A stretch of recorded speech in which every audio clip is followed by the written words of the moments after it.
खट्टा खाने वाली चुड़ैल। रात को अचानक राधिका मौसी को किचन से कुछ गिरने की आवाज आई। उन्होंने बाहर निकल के देखा तो किचन में उन्हें कोई सफेद साड़ी में दिखा।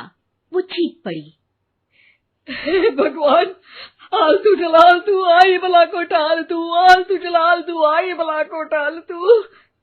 राधिका मौसी को चीखते सुनकर श्रवण बाहर आता है भागते हुए। अरे माँ, क्या हुआ? क्या देख लिया? दादी माँ आ गई क्या सपने में? अरे बेटा, रसोड़े में देख तो कौन है? श्रवण रसोड़े में झांक कर देखता है और उसे कोई नहीं दिखता अंदर।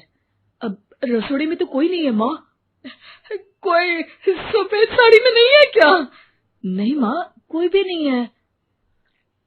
चिल्लम चिल्ली की आवाज सुनकर काजल भी वहां आ जाती है।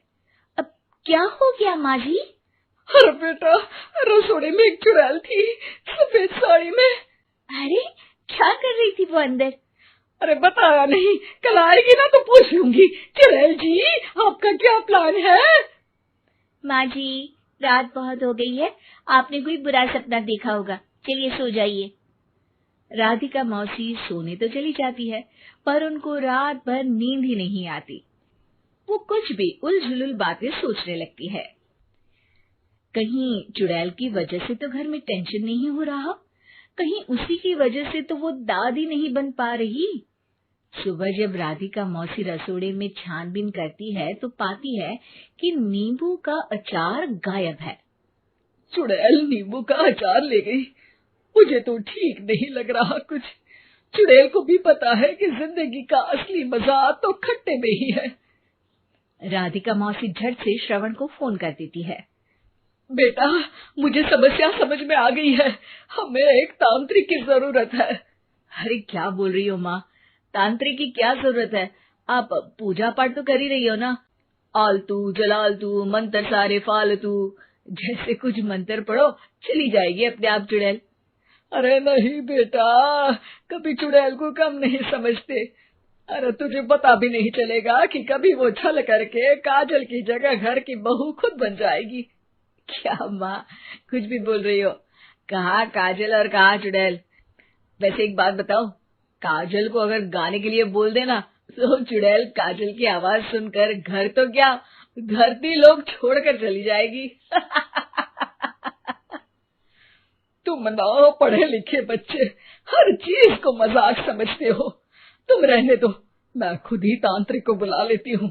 अच्छा सुन, शाम को इमली लेके आना। क्या है कि चटनी खाए बहुत दिन हो गए है ना? नहीं माँ, इमली तांत्रिक से ही मंगवा लो ना, आटा वगैरह भी उसी से पिसवा लेना। देखो मुझे काम करना है। श्रवण रात को कई तरह की सब्जियों के साथ माँ के कहने पे चटनी के लिए इमली भी ले आया था, लेकिन राधिका मौसी के दिमाग में अलग ही फिल्म चल रही थी। उन्हें अब सिर्फ शक ही नहीं यकीन होने लगा था कि शायद चुड़ैल ने श्रवण पर अपना जाल बिछा दिया था, जिस वजह से श्रवण उनकी बात ही नहीं मान रहा था। पर कोई नहीं, आने वाली रात में राधिका मौसी खुद तैयार हो गई चुड़ैल को पकड़ने के लिए। रुद्राक्ष की माला, तुलसी का पत्ता, हनुमान चालीसा सब हाथ के पास ही था, बस चुड़ैल का इंतजार था। और जैसा राधिका मौसी ने सोचा था वैसा ही हुआ। वो चुड़ैल उस रात भी आई, पर वो राधिका मौसी से तेज निकली और राधिका मौसी के उससे पकड़ने के पहले ही वो भाग खड़ी हुई।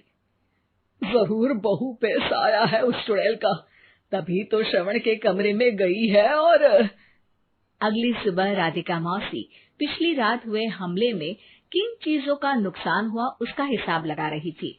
उनके खेमे से एक आम के अचार की शीशी भी गायब हो चुकी थी और वो इमली भी जो कल श्रवण लेकर आया था।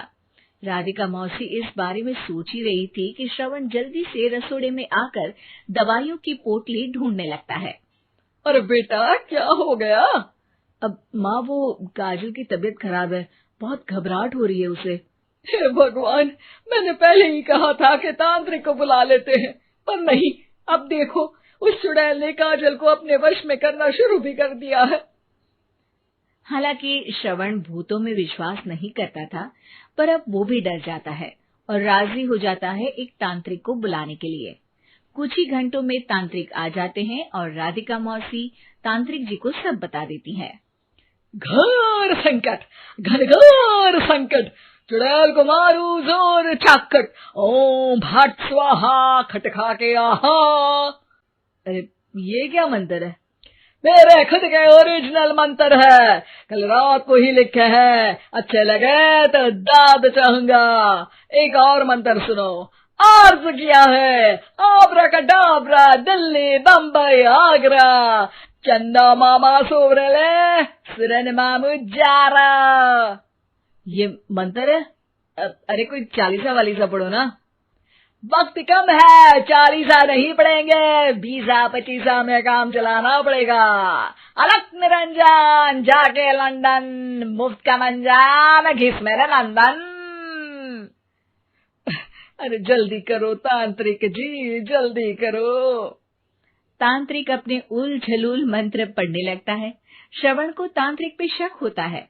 वो अपने एक डॉक्टर दोस्त को कॉल कर देता है ताकि कोई अनहोनी हो तो इमरजेंसी में चीजें मैनेज हो जाए। तांत्रिक धुनी रमाता है, जिसकी वजह से कमरे में काफी धुआं हो जाता है और जिसकी वजह से बहू की घबराहट बढ़ जाती है। अब भागेगी चुड़ैल। हाँ। बहू खांसते हुए धुएं से बचने के लिए बाहर चली जाती है। अरे भाग रही है, भाग रही है। पीछे पीछे श्रवण भी जाता है। बहू एक सोफे पर बैठ जाती है। तभी डॉक्टर दोस्त आ जाते हैं और श्रवण को पानी लाने के लिए कहते हैं। थोड़े चेकअप के बाद डॉक्टर कहते हैं, मेरे हिसाब से जाप का काम पूरा हो गया है। क्या मतलब? अरे कुछ भी नहीं माँ, कोई चुड़ैल नहीं है, खुशखबरी है, अब दादी बनने वाली है। मगर वो सब अचार के डब्बे। श्रवण दोनों अचार के डब्बे अपनी माँ को दिखाता है, जो कि उनके बिस्तर के नीचे छुपे हुए थे। आपने सही बोला था माँ, वो चुड़ैल काजल ही थी जो खट्टा खा रही थी। हमें कल ही पता चला, पर हमने आपको ये तांत्रिक वाला काम करने दिया ताकि आपको भरोसा हो जाए कि भूत वगैरह कुछ होता ही नहीं। अच्छा अच्छा, ये तो बड़ी खुशी की बात है, पर बेटा मुझे एक झाड़ू तो ला दे। क्यों माँ? ये तांत्रिक का भूत उतारती हूँ मैं। अब तांत्रिक राधा मौसी के डर से घर से भाग निकलता है और राधा मौसी उसके पीछे भागती है। अरे संकट ये घनघोर है, तांत्रिक मुआ चोर है।